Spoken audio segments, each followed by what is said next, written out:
हमारी संस्कृति, हमारे संस्कार सदा रहें हमारे साथ। सब्सक्राइब करें तिलक। मानधाता, मानव को इतना अभिमान शोभा नहीं देता।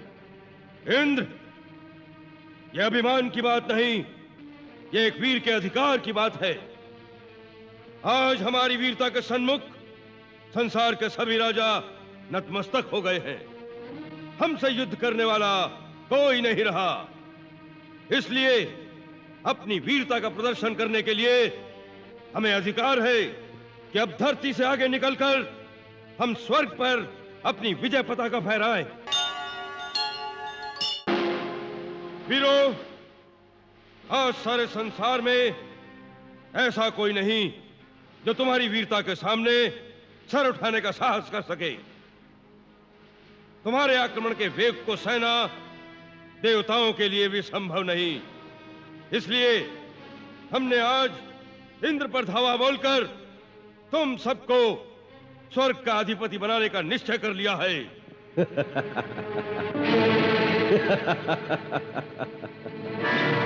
मानधाता, मानव को इतना अभिमान शोभा नहीं देता। इंद्र, यह अभिमान की बात नहीं, यह एक वीर के अधिकार की बात है। आज हमारी वीरता के सन्मुख संसार के सभी राजा नतमस्तक हो गए हैं। हमसे युद्ध करने वाला कोई नहीं रहा। इसलिए अपनी वीरता का प्रदर्शन करने के लिए हमें अधिकार है कि अब धरती से आगे निकलकर हम स्वर्ग पर अपनी विजय पताका फहराएं। इसलिए हम तुमसे युद्ध की मांग करते हैं। मानधाता, ये तुम्हारा भ्रम है कि तुमने इस धरती के समस्त राजाओं पर विजय पाली है। यह भ्रम नहीं। बताओ, कौन है इस धरती पर जो हमारे अधीन नहीं है? लंकाधिपति महाराज रावण। रावण से हम युद्ध कर चुके हैं। 7 दिन के भयंकर युद्ध के पश्चात भी हम उसे इसलिए नहीं मार सके क्योंकि उसे ब्रह्मा का वरदान था और स्वयं ब्रह्मा जी ने आकर हमें युद्ध बंद करने का आदेश दिया था। सो रावण को तुम अपराजित मत समझो। और कोई है इस धरती पर? हाँ है।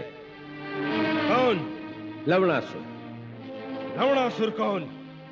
रावण की बहन कुंभीनसी और मधु दैत्य का पुत्र राक्षस राज लवणासुर, जो मधुरा में राज्य करता है। लवणासुर? सेनापति, क्या लवणासुर अभी बाकी है? जी अन्नदाता, लवणासुर अभी तक बाकी है। तो ठीक है, हम आज इंद्र की जगह लवणासुर पर चढ़ाई करते हैं। परंतु देवराज इंद्र, याद रखना, लवणासुर को समाप्त करने के पश्चात मैं तुम्हें नहीं छोड़ूंगा। अपनी तैयारी करके रखना। तुम्हारा ये अभिमान ही तुम्हें ले डूबेगा मानव।